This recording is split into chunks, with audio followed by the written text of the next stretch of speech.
जय हिंद एवरीवन। आज हम लोग जानेंगे महाजनपद हिस्ट्री का जो टॉपिक है, महाजनपद काल के बारे में जानेंगे। समय महाजनपद काल कितना था और उसके बाद से जो राजाओं का वंश और पीढ़ी आगे बढ़ता गया, उस राजाओं के बारे में जानेंगे। महाजनपद काल के भी बारे में जानेंगे हम लोग, और हर एक वंश के बारे में जानेंगे। ठीक है। उसके अब महाजनपद काल किसे कहते हैं? मान लीजिए कोई एक एरिया है, ग्रामीण एरिया, और यहाँ पे एक तो ग्रामीण एरिया है। ठीक है। अब यहाँ पे कुछ ऐसा चीज़ मिल गया, जैसे मान लीजिए धातु मिल गया, तो यहाँ में उस जो धातु से जैसे कुछ अस्त्र शस्त्र, हथियार, तलवार, चाकू, छुरी, ऐसा बहुत सारे मेटल चीज़ बनाए जा सकते हैं उस धातु से। तो यहाँ पे उस चीज़ का प्रोडक्शन बढ़ेगा, बनाने के लिए आदमी चाहिए, तो गांव से लोग यहाँ आने शुरू करेंगे। ठीक है।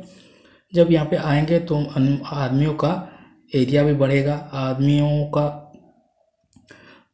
आना जाना भी बढ़ेगा। उस एरिया में जो इनकम का सोर्स भी बढ़ेगा, क्योंकि वहाँ पे धातु मिला है, ऐसा चीज़, बहुमूल्य चीज़, जिससे आगे तरफ भविष्य के लिए बहुत सारा रास्ता खुलेगा, जीवन जीने के लिए। तो यहाँ के आदमी भी यहाँ आते रहेंगे, तो यहाँ का के एरिया भी बड़ा हो जाएगा। तो यहाँ ग्रामीण था, यहाँ भी ग्रामीण था। ये ग्रामीण इतना बड़ा होते होते बहुत बड़ा एरिया होगा, जिसे हम लोग जनपद कहते हैं। समझ में आ गया? जनपद। ऐसे ऐसे जो आर्यवर्त थे, जो प्राचीन काल में जो भारत था, उस समय 16 जनपद था। ठीक है। 16 जनपद था, और देखेंगे कौन कौन सा जनपद था। ठीक है। ये देखिए, उस समय भारत कुछ इस तरह था। उस समय 16 जनपद थे। भारत के पूर्व, ईसा पूर्व 16 मतलब 600 ईसा पूर्व में 16 महाजनपद थे। ठीक है। जैसे कि एक ठो था गांधार, कंबोज, कुरु, सारसेन, मत्स्य, अवंती, असमा, मेक, मगध, काशी, अंग, मल्ल, बज्जी, कौशल, पंचाल, वत्स, चेदी। ये 16 महाजनपद थे। हर एक जनपद का कोई ना कोई राजा होता था, उस जनपद का कुछ एरिया होता। मान लीजिए इसका एरिया इतना था, गांधार का एरिया इतना था, और एक एक जो महाजनपद थे उसका कुछ राजधानी, मतलब उसका कुछ एक राजधानी था। जैसे भारत का राजधानी दिल्ली है, न्यू दिल्ली है, तो न्यू दिल्ली से पूरा भारत को ये कंट्रोल किया जाता था। उसी तरह जो राज्य है, उस राज्य का, राज्य तो नहीं कहते थे उस समय, महाजनपद कहा जाता था। उस महाजनपद का कोई ना कोई राज्य होता था, राजधानी होता था, जहाँ से पूरे जो महाजनपद थे उसको कंट्रोल किया जाता था। तो हर एक महाजनपद का कोई ना कोई राजधानी होता था। देखेंगे कौन कौन सा है। ठीक है। उस समय 16 महाजनपद थे। 16 महाजनपदों में से अंग एक जनपद था, उसका राजधानी चांपा था। ठीक है। जो कि भागलपुर जो क्षेत्र है, भागलपुर, मुंगेर, बिहार के एरिया में पड़ता है। अभी जो एरिया बता रहे वो फिलहाल वर्तमान का है, और उस समय महाजनपद काल इतना था, और उसका राजधानी ये था। ठीक है। मगध का था राजगीर, जो कि पाटलिपुत्र बिहार में है। काशी था, बनारस उस समय भी राजधानी था। अभी बनारस उत्तर प्रदेश के एरिया में है अभी वो। ठीक है, में आता है। और बज्जी जो कि वैशाली है, अभी भी वैशाली मुजफ्फरपुर के आसपास के एरिया में रहता है, जो कि मगध से सामने है। और अवंती, कैलाश, सब हर एक महाजनपद का राजधानी इस तरह का है। जो थोड़ा देख लीजिए, स्क्रीनशॉट लेना चाहते हैं तो ले सकते हैं। यूपी में ज़्यादातर महाजनपद काल रहते थे। अब उसके बाद आता है ये सब पंचाल आता है, और कुरु आता है, मस आता है, कंबोज आता है, गांधार आता है। गांधार जो तक्षशिला अभी भी पाकिस्तान में, पेशावर में एरिया में, अभी इंडिया में नहीं है, पाकिस्तान के एरिया में चला गया। उसमें गांधार जो महाजनपद था वो तक्षशिला के एरिया में आता था, कि उस समय राजधानी तक्षशिला होती थी। ठीक है, इतना समझ में आ गया। राजस्थान में एक तो था मत्स्य, जो विराट, जिसके राजधानी था विराट, और कुरु जो इंद्रप्रस्थ, कुरु का जो कहा जाता है इंद्रप्रस्थ राजधानी था, वो लगभग दिल्ली के एरिया में है। ठीक है। अब आता है आपका, उस समय बहुत सारे जनपद थे, लेकिन इस जो महाजनपद थे उसमें से सबसे आगे उभर कर आया मगध महाजनपद। ठीक है। 16 महाजनपदों में से मगध महाजनपद इन 16 महाजनपदों से आगे उभर कर आया। हर एक राजा का जो राजवंश था, वो इस मगध जो एरिया महाजनपद था उसको विकसित करके करके करके पूरे जो उत्तर भारत का एरिया को पूरा कब्जा किया। कोई एक राजा ने सिर्फ मगध महाजनपद को बड़ा नहीं किया, बल्कि हर एक राजा वंश पहले आया, कोई राजा वंश, उसके बाद कोई राजवंश, उसका बेटा, हर एक जो राजवंश आता गया, जो इस जो एरिया को मगध महाजनपद काल को पहले किसने अंग एरिया को मिलाया, उसके बाद कोई राजा आया तो अवंती जो बिज्जी का आता है, उसके बाद इसने ऐसे ऐसे करते करते करते करते पूरा तहसील मगध इतना बड़ा हो गया। इसलिए मगध महाजनपद के बारे में हम लोग पढ़ेंगे तो हर एक हिस्ट्री का हर एक एरिया के बारे महाजनपद कवर हो जाएगा। ठीक है, तो हिस्ट्री का जो जो राजा आया है हमको याद कैसे रखेंगे, तो एक अच्छा खासा ट्रिक है जो कि हसीन मसूक शाह। ठीक है, इसके माध्यम से हसीन मसूक शाह, इसके माध्यम से हम लोग हर एक राजा का राजवंश के बारे में हम लोग मगध जो महाजनपद था उस मगध महाजनपद में कौन कौन राजा आया। पहले आया हर्यक वंश। ठीक है, इसको थोड़ा ऐसे लिखते हैं, हर्यक वंश मगध महाजनपद में। मगध महाजनपद में पहले आया हर्यक वंश, उसके बाद आया शिशुनाग वंश, उसके बाद आया नंद वंश, मौर्य वंश, सुग वंश, कवक वंश। ठीक है, और उसके बाद आया सातवाहन वंश। ठीक है, हर एक राजा का मगध में ऐसा ऐसा राजवंशों ने ऐसे ऐसे राजा का राजवंश था जिन्होंने इस तरह से राजवंशों ने शासन किया है। जो ट्रिक है वो है हसीन मसूक शाह। हसीन मसूक शाह, ह से हर्यक वंश, स से शिशुनाग वंश, न से नंद वंश, म से मौर्य वंश, सु से सुंग वंश, क से कव्य वंश, स से सातवाहन वंश। इतने जो राजवंश मगध महाजनपद पर राज किया है और मगध महाजनपद को विकसित किया है, बड़ा किया एरिया को। ठीक है, तो आज हम लोग हर्यक वंश के बारे में पढ़ेंगे जो हिस्ट्री का पहला टॉपिक है। ठीक है,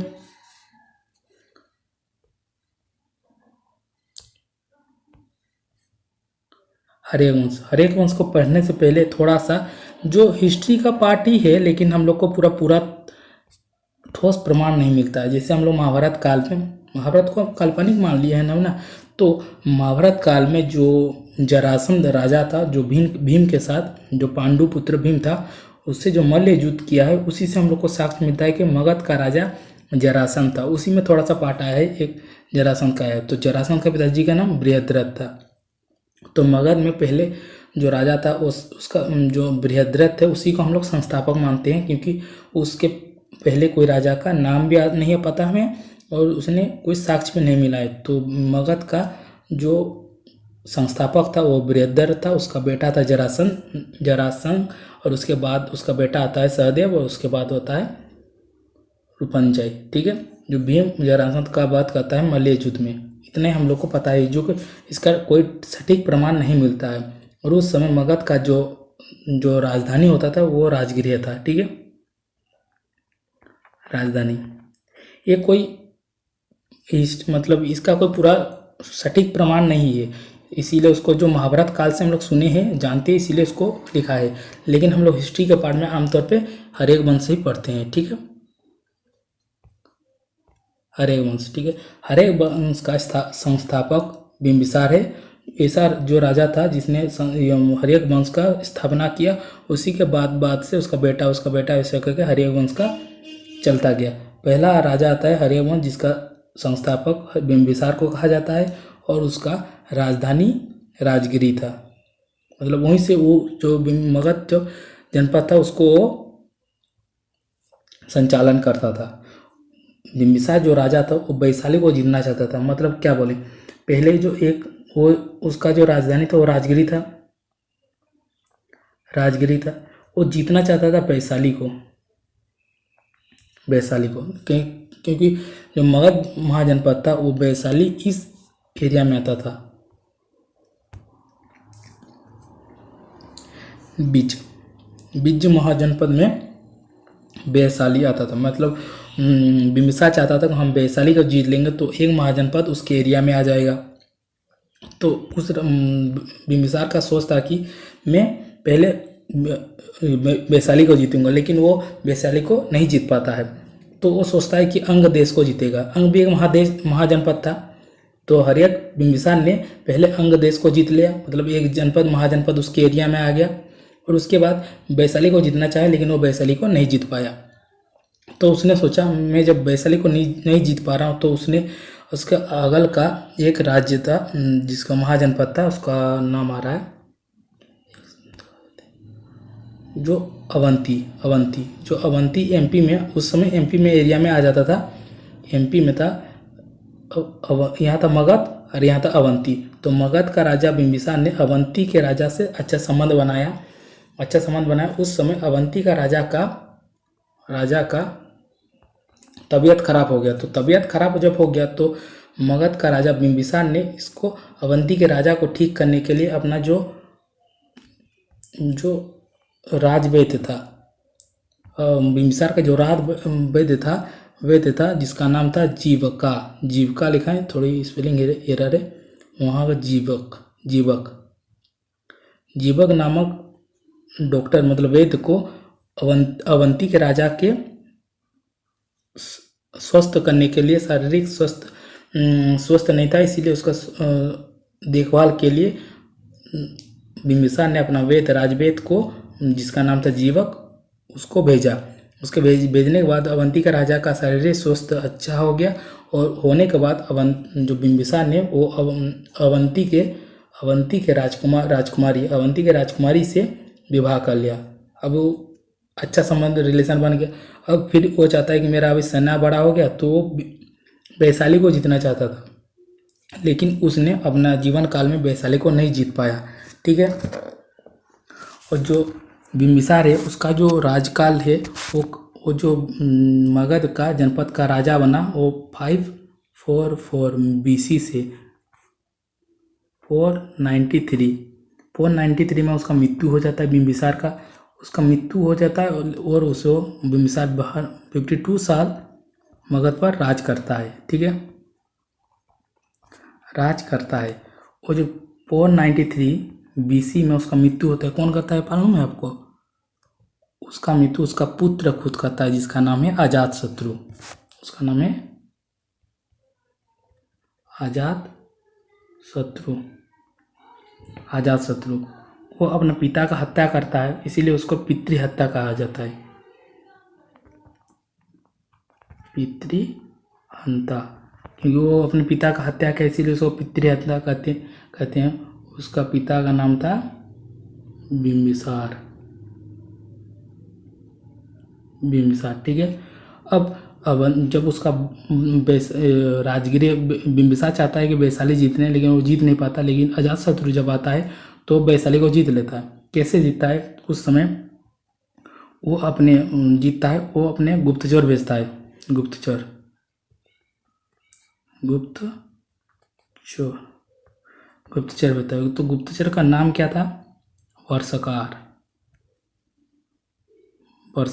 वर्षकार नामक गुप्तचर को भेजता है, जो वैशाली के एरिया के बारे में जानता है और अजातशत्रु को खबर देता है। तो अजातशत्रु जब पता चल जाता है कि वैशाली को हम कैसे जीत सकते हैं, तो उस समय उसने दो हथियार का उपयोग किया था। एक इस तरह जो बाहुबली में दिखाएगा, जो बल्लाल देव इस तरह का रथ का यूज करता है, इस तरह का रथ, और इस तरह का महाशिला कंटक मतलब शिला, बहुत बड़ा शिला को यहाँ पर रखते थे और यहाँ पर आघात करते थे। आघात करने से ये वाला वो यहाँ पर टकराता था और जो शिला था आगे जाकर कोई बड़ा जो राजा का महल था उसको ध्वस्त कर देता था। तो इस तरह का बनाया था। एक था महाशिला कंटक, शिला कंटक, और दूसरा था रथ मूसल।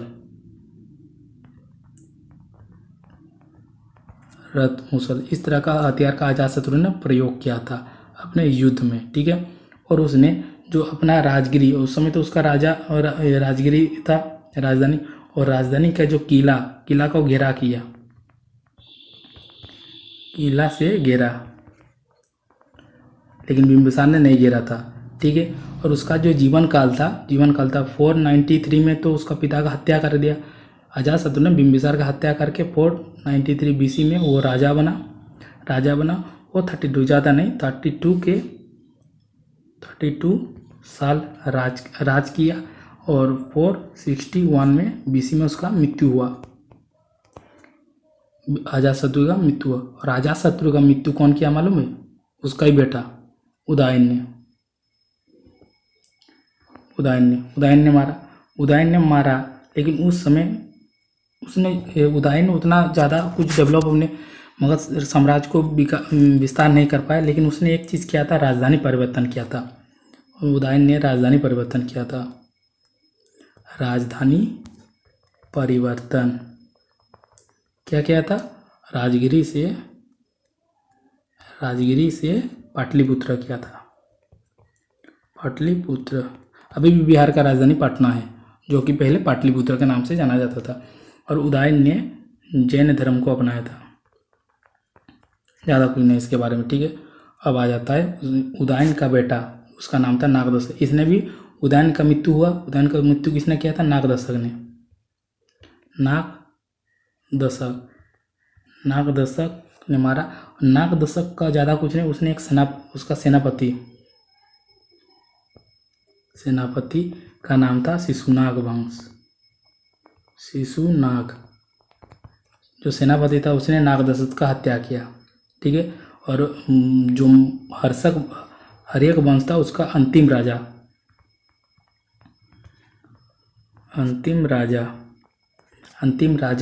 नागदशक है। उसका जो सेनापति था शिशुनाग, उसी ने इसका नागदशक का हत्या किया और नागदशक ने अपने राजा बन गया और उसी ने शिशुनाग वंश का स्थापना किया, ठीक है।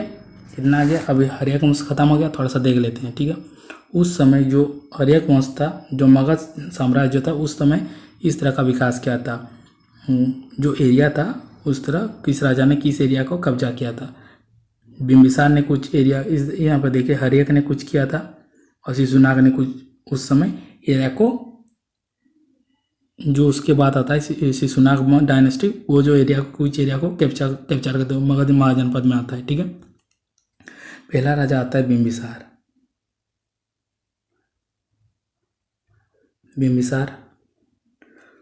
और उसी का बेटा आता है अजातशत्रु। और उसी का बेटा आता है उदयन। और उसी का बेटा आता है नागदशक। अंतिम होता है बिंबिसार का बेटा अजातशत्रु का बेटा नागदशक, और उसी का बेटा आता है उदयन का बेटा है तो नागदशक। बिंबिसार का मृत्यु अजातशत्रु करता है और अजातशत्रु का मृत्यु उसका बेटा उदयन करता है। और उदयन का जो हत्या नागदशक के द्वारा, मतलब हर एक आदमी ने अपने बाप को मारा है और उसने राज किया है। अपने पिताजी का हत्या करके उसने राजा बना है। ये जो हर्यक वंश है, उसमें ये प्रथा चलती थी। और नागदशक का जो सेनापति था शिशुनाग, उसने नागदशक के हत्या करके शिशुनाग ने अपना राजा बना और राजा बनने के बाद उसने शिशुनाग वंश का स्थापना किया, ठीक है। इतना था। जो हर्यक वंश था उस समय ये प्रचलित था। जो अजातशत्रु था, उसने क्या क्या बौद्ध धर्म में किस तरह की था, उसमें ज़्यादातर जो राजा था उसने जैन धर्म को अपनाया था, ठीक है। धन्यवाद, मिलते हैं नेक्स्ट वीडियो में। जय हिंद।